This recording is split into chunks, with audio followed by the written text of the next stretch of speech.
billahi min shaitan rajim. Bismillah ar-Rahman ar-Rahim. Paix et salut sur le prophète Mohammed ainsi que sur sa famille et ses compagnons. Salam alaikum, chers auditeurs, chers consoeurs, chers confrères, chers co-disciples. C'est un plaisir de pouvoir communiquer avec vous à nouveau. Alhamdulillah.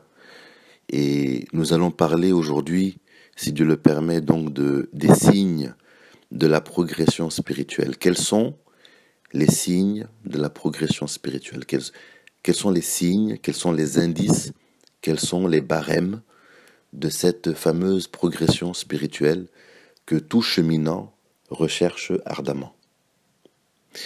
Alors nous avions vu dans notre précédente audio que la progression spirituelle de l'être humain s'effectuait simultanément, donc dans le domaine du créé, alors à travers le franchissement des stations, et aussi que cette progression spirituelle s'effectuait aussi dans le domaine de l'incréé, donc vers Allah, en Allah, par Allah et pour Allah. Et lorsque l'on médite sur l'humain, sur l'être humain, on ne peut qu'être émerveillé. Et on ne peut que rester bouche bée devant cette création. Qu'est-ce qu'un humain? Qu'est-ce qu'un être humain? C'est une question qui n'est pas facile à répondre. Et ce que l'on sait de l'humain, c'est que l'âme humaine, ce qu'on appelle âme, c'est la réunion de l'esprit avec le corps. Et il est important de faire d'abord ce petit rappel, parce que ça va nous permettre de comprendre ensuite quels sont les signes de la progression spirituelle. Pour comprendre les signes de la progression spirituelle, il faut s'intéresser à la nature de l'humain. Qu'est-ce que c'est qu'un humain? L'humain, c'est la combinaison, donc l'âme humaine, c'est la combinaison donc de l'esprit et du corps. C'est l'esprit et le corps ensemble qui font une âme humaine. Donc l'âme en réalité n'est pas quelque chose, n'est pas une entité en tant que telle. Elle est juste la conjonction de l'esprit qui lui donne sa vitalité, qui lui donne sa vie, et le corps qui est un véhicule. C'est un véhicule pour fonctionner dans ce bas monde, dans ce monde créé, dans ce monde dense, dans ce monde de matière. C'est la jonction des deux qui fait une âme humaine. Et l'esprit humain a été créé connaissante. C'est-à-dire que l'esprit humain a été créé dans une parfaite connaissance de Allah Azawajal. Une parfaite proximité avec Allah Azawajal. Un amour parfait avec Allah Azawajal. Cet esprit était connaissant. Il connaissait les noms divins, les attributs divins. Et il était au maximum de l'éloignement de tout ce que l'on peut comprendre. C'est-à-dire que l'esprit en tant que tel est une chose qu'on ne peut pas comprendre. On ne peut pas appréhender ce que c'est qu'un esprit, ce que c'est que le roh. Notre intellect n'est pas capable de cerner cette réalité-là. Alors, cette réalité qu'on appelle l'esprit a été mise dans un contenant fait de matière qu'on appelle le corps. Et c'est la jonction des deux qui fait une âme vivante. Lorsque un être humain meurt, le corps se sépare à nouveau de cet esprit.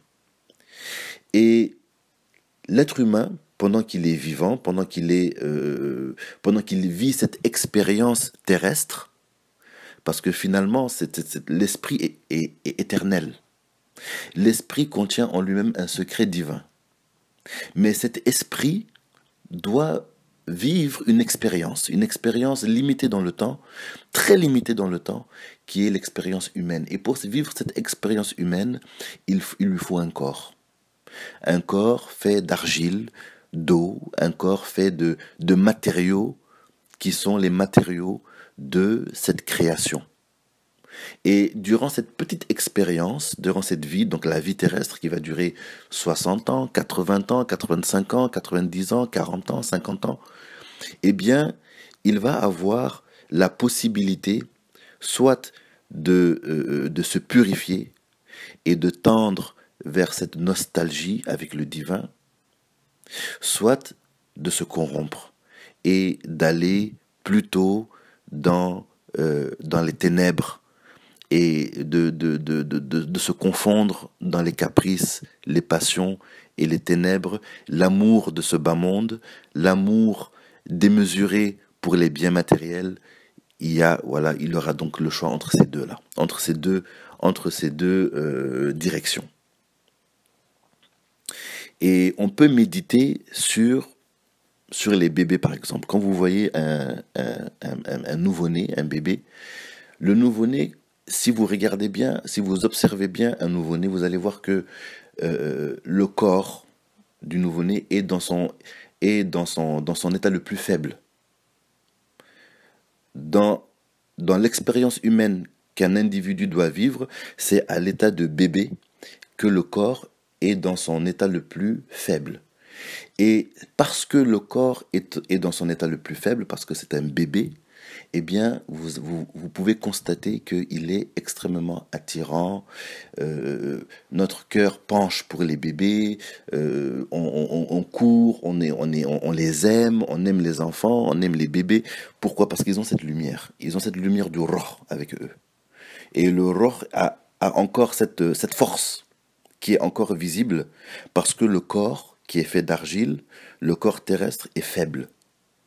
Mais lorsque le corps du bébé commence à se fortifier, eh bien, cette attirance, cette faiblesse que l'on a pour le bébé, il s'atténue en même temps. Vous voyez? Donc c'est quelque chose qu'on peut même remarquer, voilà, chez les jeunes enfants. Voilà, quand ils viennent au monde, ils ne savent pas parler, ils sont faibles, ils sont dans l'état le plus faible. Eh bien, c'est durant cet état que l'amour pour eux est le plus fort aussi. C'est durant ce moment qu'on est très, très ému en les voyant. Lorsqu'on les voit, on ne peut pas s'empêcher de sourire, de faire, de faire des grimaces, de faire les clowns, parce que notre cœur est trop touché par eux. Et ça, c'est de la sainteté, parce qu'ils sont saints, en fait. Cette innocence qu'ils ont, c'est le roh que l'on peut sentir comme ça. Vous voyez?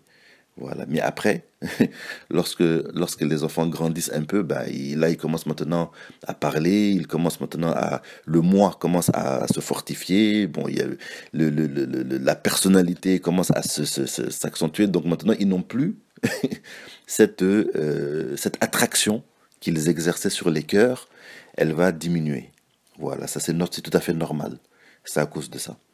Et on a appris de nos chouyours que parmi les compréhensions d'un verset de Coran que je vais vous donner, eh bien, une des réalités cachées de ce verset, c'est que on parle de cette étape avant la mise de l'humain dans le corps. C'est le verset 1 de la sourate 76, Al-Insan, qui dit « S'est-il écoulé pour l'homme un laps de temps durant lequel il n'était même pas une chose mentionnable ?» Voilà, donc dans le tafsir donc courant, donc la compréhension courante, c'est bien sûr, c'est comme si Allah Azzawajal parlait de l'homme, qu'il n'était pas une chose mentionnable lorsqu'il était à l'état de spermatozoïde, etc. Mais pour les mystiques, en fait, on est en train de parler du roh. Parce que c'est une époque, c'est une étape qui est totalement loin de toute compréhension. Donc Allah Azzawajal, il dit s'est-il écoulé pour l'homme un laps de temps durant lequel il n'était même pas une chose mentionnable? Voilà, donc c'est une compréhension cachée de ce verset-là, que Allah nous accroît en connaissance, en sagesse, que Allah nous donne la compréhension des choses. Voilà, donc maintenant que cela est dit, on va comprendre la suite donc de mon exposé. Ça va être plus facile à comprendre. Alors, on a vu que l'homme, voilà, est créé donc avec un roh et le corps, ça donne l'âme humaine qui est perfectible ou corruptible.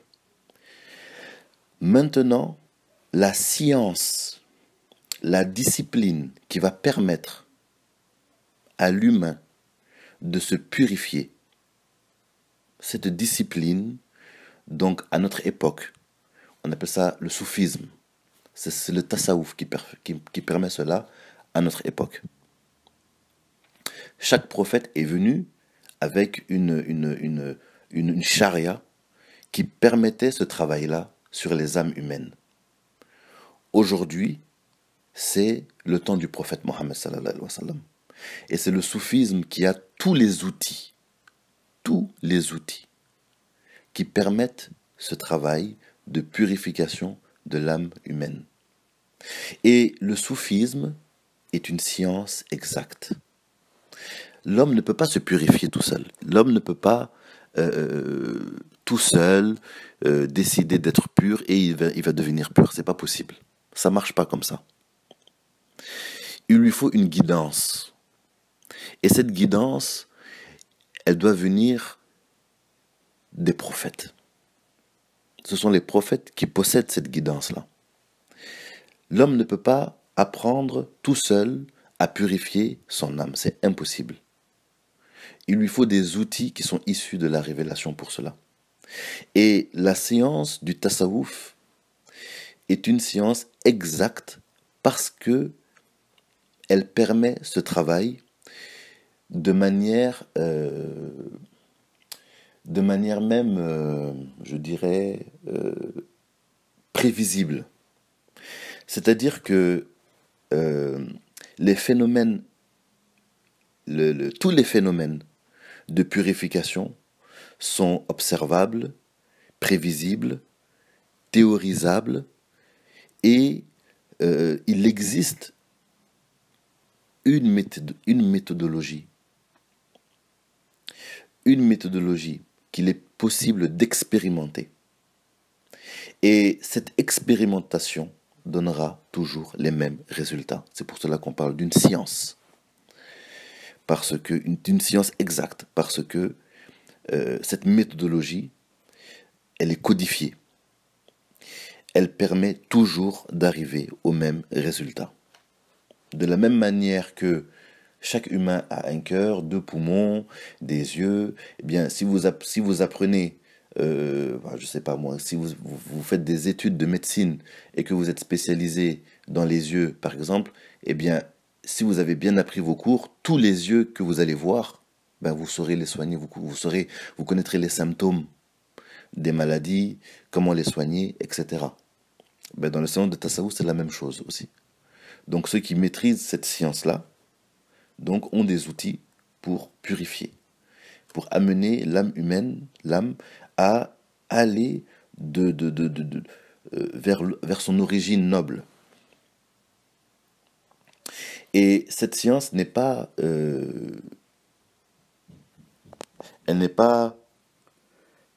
donc cette science n'est pas aléatoire. Voilà. Alors maintenant que nous avons vu cela, que nous avons parlé de cela, maintenant, on va parler maintenant des indices en tant que tels. Quels sont les indices? Quels sont les signes? Quels sont les barèmes que l'on peut observer qui montrent une progression spirituelle? Chaque chose a ses signes. La pluie, il y a des signes avant-coureurs. L'accouchement, il y a des signes avant-coureurs. Même la chose la plus inconnue dans la création qui est l'heure, la science de l'heure, donc l'heure du jugement, l'heure de la fin des temps, cette science que personne ne connaît à part Allah Azzawajal, même cette science, cet événement a des signes. Donc il n'y a rien qui n'a pas de signe. La progression spirituelle a aussi des signes, elle a aussi des indices. Et pour pour bien les comprendre, on peut utiliser l'exemple encore donc d'un enfant. Lorsque l'enfant commence à se mouvoir, il va commencer, par exemple, à marcher à marcher à quatre pattes. Donc d'abord, il apprend à se mettre assis. Et après, petit à petit, quand il prend un peu de force, avec le temps, maintenant, il apprend à marcher à quatre pattes. Au moment où il apprend à marcher à quatre pattes, c'est là qu'il sait à quoi ses genoux servent. Avant, il n'a aucune idée à quoi ça sert ses jambes. Les jambes sont là, il ne sait pas à quoi ça sert, il ne peut pas comprendre à quoi ça sert.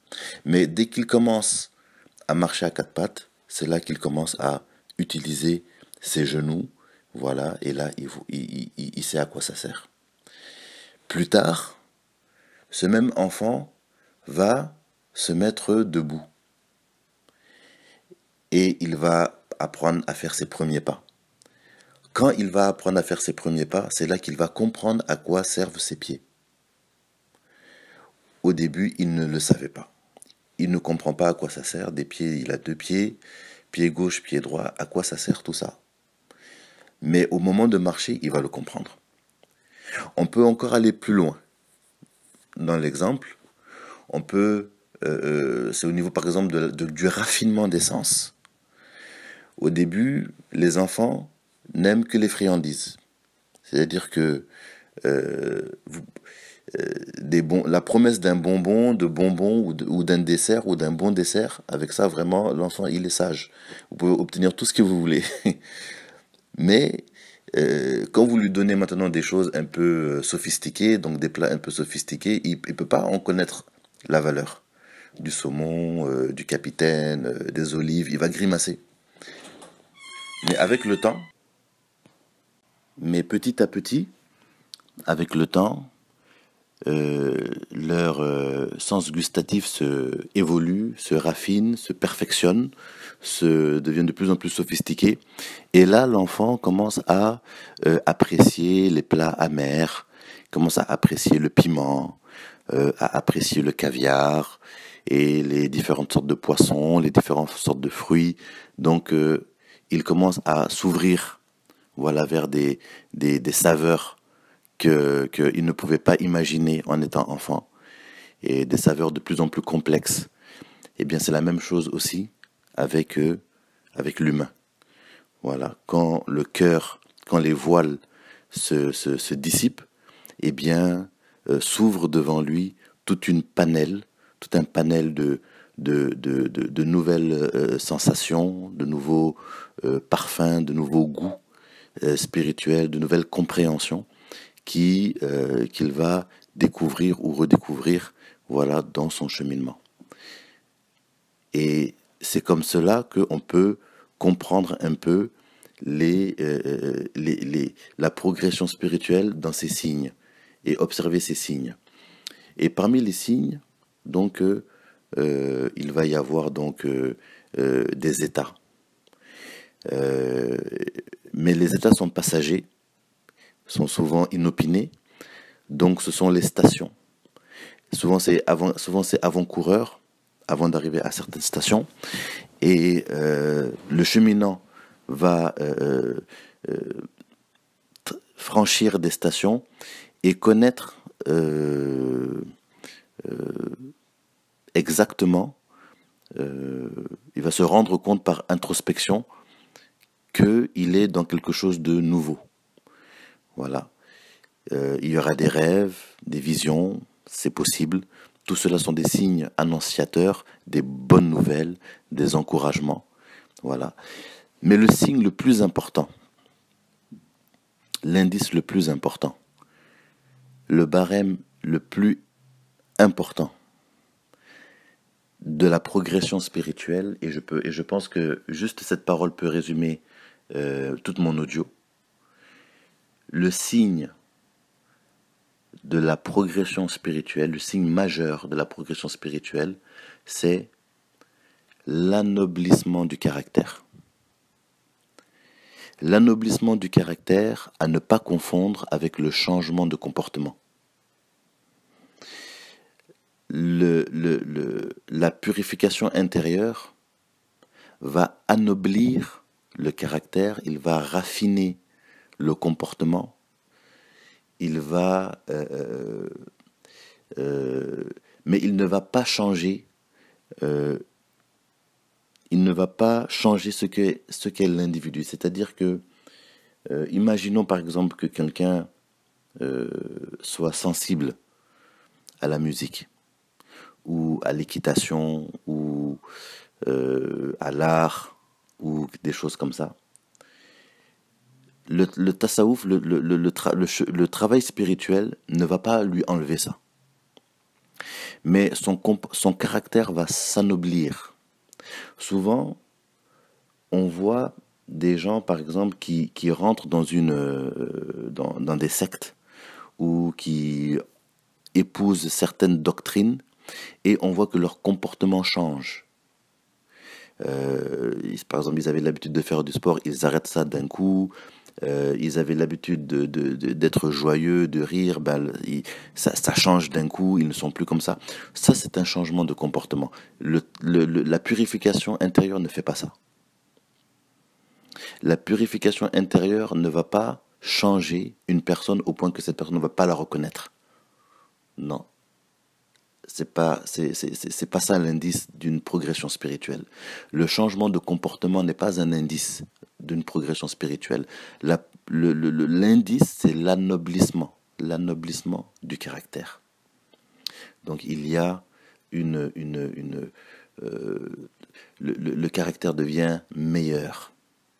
Et si l'individu donc est déjà à certaines bases, certaines prédispositions caractérielles, elle ne va que amplifier ces prédispositions. Mais jamais on ne va voir un changement de comportement. Le changement de comportement, c'est pas la purification spirituelle, c'est pas la progression spirituelle. Donc l'anoblissement du caractère, c'est le signe majeur, c'est l'indice majeur, et c'est ce qui va nous permettre d'établir des barèmes pour comprendre si un individu, il évolue ou pas. Voilà. Ce ne sont pas les prodiges, ce ne sont pas les extases, ce ne sont pas non, ce qui montre la progression spirituelle, c'est l'anoblissement du caractère. Voilà. Et tout le travail spirituel, tout toute la purification va donner ce résultat, un anoblissement du caractère qui va s'intensifier, qui va aller, voilà, crescendo. Maintenant qu'on a compris tout cela, donc on a fait un long chemin jusqu'ici, on a vu que, voilà, donc, qu'est-ce que c'est qu'un être humain, on a vu que la science du tasawwuf est une science exacte. On a donné donc on a donné quelques exemples, voilà, donc quelques illustrations. On a illustré un petit peu à quoi peut ressembler une progression spirituelle. On a donné le signe majeur de la progression spirituelle. Maintenant, qu'on a fait tout cela, je vais donner les étapes majeures donc d'une âme qui progresse. Quelles sont les étapes majeures? Donc il y a des milliers de voiles. Et la dissipation de ces voiles, on va passer par quelques étapes. La première étape par laquelle on commence, c'est ce qu'on appelle nafs amara, donc l'âme incitatrice au mal. Ça, c'est, on va dire, sur le niveau 0. Voilà, c'est l'âme, elle est empêtrée, elle est occupée par ses concupiscences. L'âme est occupée par ses caprices, par ses passions, par le suivi de ses passions, par les péchés, par l'infraction. Elle est dans l'éloignement du divin, elle ne pense pas à Dieu. Tout ce qu'elle pense, c'est à assouvir ses propres désirs. Voilà. Et dans ce niveau 0, il y a aussi même quelqu'un qui peut être correct avec les gens, correct avec les voisins, mais quand on est dans l'éloignement vis-à-vis de Allah Azawajal, on est dans cette étape-là. Voilà. Donc dans cette étape, on est l'oubli, l'insouciance totale vis-à-vis de Allah Azawajal nous met dans cette étape. On appelle ça, cette étape-là, l'âme incitatrice au mal. Voilà. Lorsque Allah va injecter des lumières à cette âme, donc des flux, des afflux divins, elle va passer à une étape supérieure, et ça c'est la deuxième étape. Donc cette âme, on appelle l'âme qui ne cesse de se blâmer. C'est l'âme grondeuse. C'est l'âme qui regrette. C'est l'âme qui prend conscience de ses maladies. L'âme qui prend conscience de son éloignement vis-à-vis de Allah Azawajal. C'est l'âme qui prend conscience du temps court qui lui reste à vivre et de la mort qui arrive et de la vie après la mort. C'est l'âme qui revient à Allah Azawajal. Ça c'est la deuxième. C'est le deuxième, on va dire c'est le deuxième étage. Alors entre les deux, il y a plusieurs dévoilements. Entre les deux, c'est tout un cheminement. Mais pour résumer, les soufis, les machères, ont résumé ça en quelques étapes. Ils ont résumé ça en quelques... ils ont résumé donc toute cette progression en ces étapes-là. Donc il y a d'abord l'âme incitatrice au mal qui est plongée dans ses ténèbres, et ensuite on a l'âme grondeuse, l'âme qui se blâme. Voilà, donc là on a les premiers prémices d'une évolution spirituelle, d'une progression spirituelle. Voilà, pour passer du niveau 1 au niveau 2, voilà, donc du niveau 0 même, voilà, donc l'âme incitatrice au mal, on va appeler ça le niveau 1. Et pour arriver au niveau 2, donc il faut donc des afflux divins. Donc c'est Allah qui va mettre dans le cœur, il va projeter dans le cœur des lumières qui vont faire que l'individu va se ressaisir. Après cette étape, il va passer à l'étape numéro 3. L'étape numéro 3, on appelle ça l'âme inspirée. Elle a plusieurs noms, cette étape numéro 3, on l'appelle aussi le qalb, donc le cœur, on l'appelle l'âme alternante. Voilà. Donc c'est quoi l'âme alternante? C'est une âme qui a commencé à prendre goût. Elle a commencé à prendre goût, excusez-moi, à l'adoration. Elle a commencé à prendre goût, à prendre du plaisir à adorer son Seigneur. Mais elle a gardé elle a gardé l'amour des passions aussi. Donc elle passe d'un état à l'autre. C'est pour ça qu'on l'appelle l'âme alternante. Donc elle aime cheminer vers Allah, elle trouve du repos dans le cheminement vers Allah, dans l'adoration, elle trouve un plaisir, une nostalgie, vraiment une douceur, mais elle a aussi l'amour aussi du suivi des passions. Donc c'est les deux. Ça c'est la troisième étape. Ça c'est l'âme alternante. Voilà. Après on passe à la quatrième étape, le quatrième étage. Le quatrième étage, c'est ce qu'on appelle l'âme tranquille. L'âme, elle est tranquillisée. Ça veut dire quoi? Ça veut dire que à cette étape-là, Allah Azawajal a injecté dans le cœur du cheminant assez de lumière pour le stabiliser dans l'adoration. Donc l'individu à cette étape-là va passer la plupart de son temps à faire des askars, à faire des adorations, à faire du zikr, et ça va occuper vraiment la majeure partie de ses journées. Mais elle va garder quand même un peu de nostalgie pour les infractions. Voilà, donc ça, c'est l'âme, on appelle ça l'âme tranquille. Elle est stabilisée dans l'adoration, mais il reste quand même des souvenirs plaisants de ces infractions. Ça, c'est le quatrième étage. Ensuite, maintenant, on va passer au cinquième étage. Voilà, la cinquième étape. Ça, c'est l'âme, on va appeler ça l'âme satisfaite.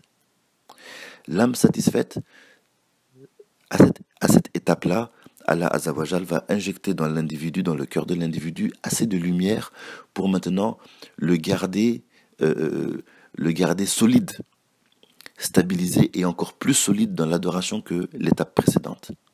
Voilà. Mais à cette étape-là, l'individu ne peut pas supporter quand même de d'être en contact permanent avec la présence divine.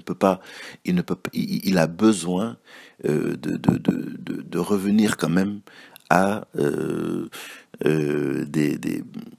à la dunya, à des choses profanes un peu, parce qu'il ne peut pas supporter à cette étape-là d'être en contact avec le vrai.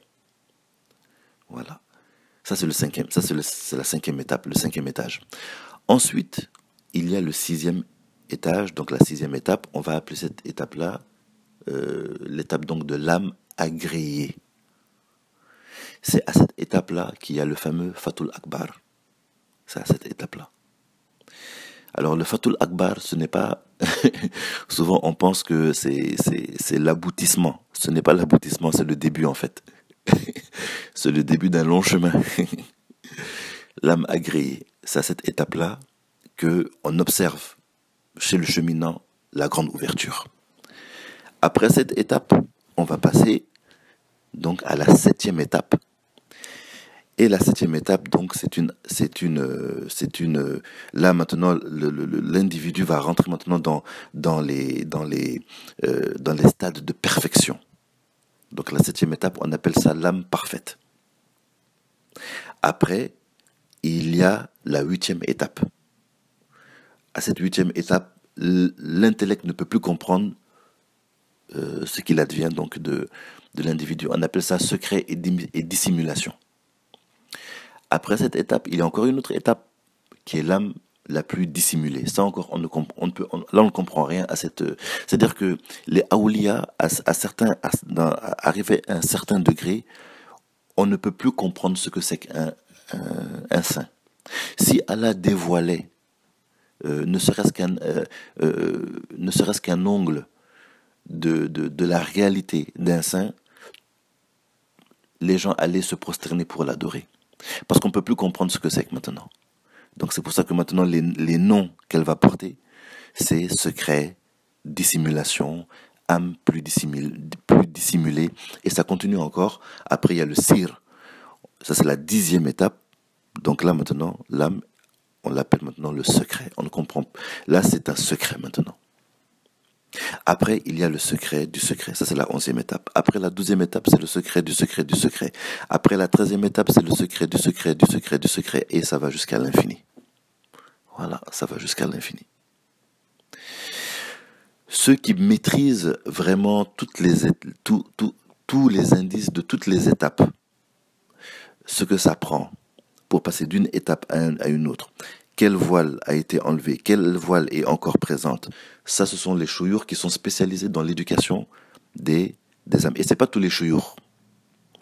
La majorité des chouyours ont des autorisations et ont certaines compétences, mais l'éducation en tant que telle de l'individu, voile par voile jusqu'au bout, ça c'est pas... On trouve pas ça partout. Hein. Les vrais Cheikh Mourabi, il n'y en a pas beaucoup.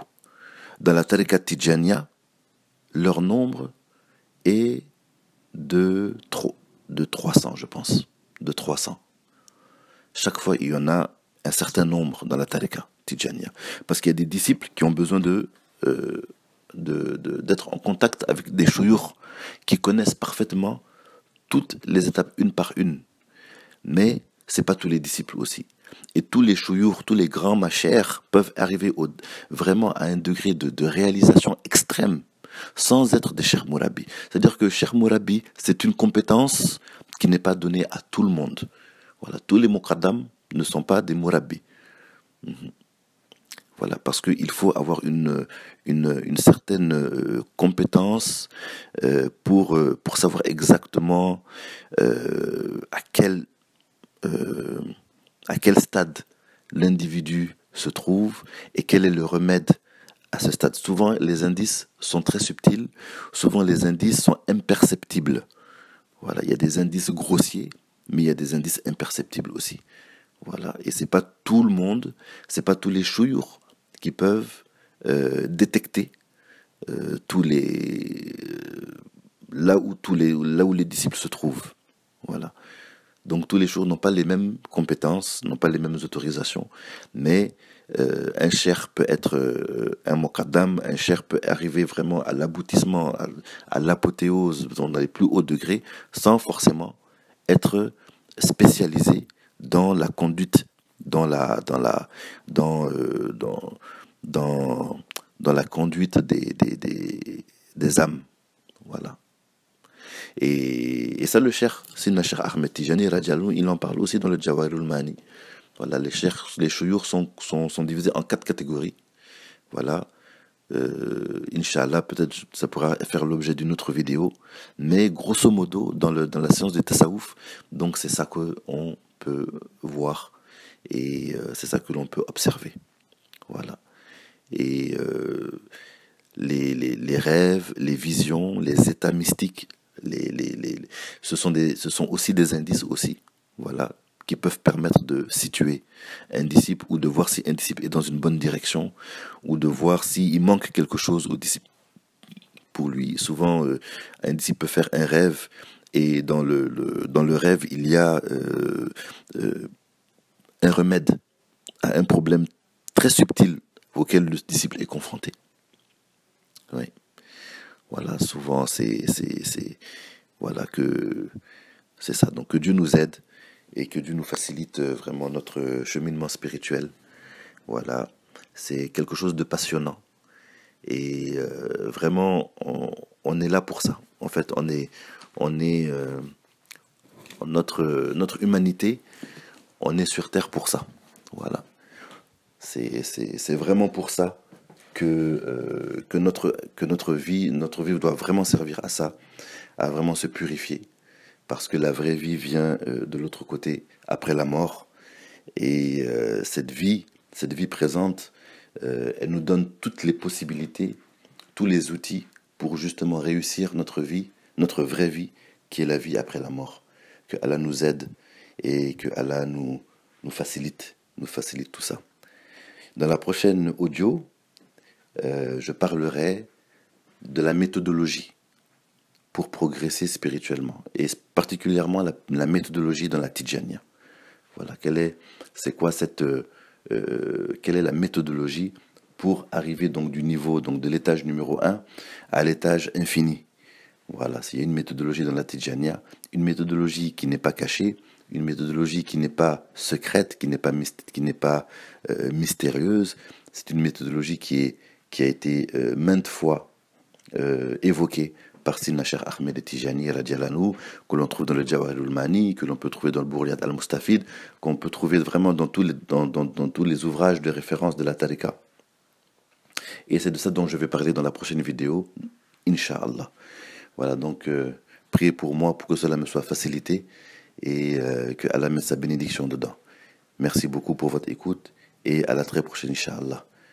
اللهم صل على سيدنا محمد الفاتح لما أغلق الخاتم لما سبق ناصر الحق بالحق والهادي إلى صراطك المستقيم وعلى آله حق قدره ومقداره العظيم سبحان ربك رب العزة عما يصفون وسلام على المرسلين والحمد لله رب العالمين.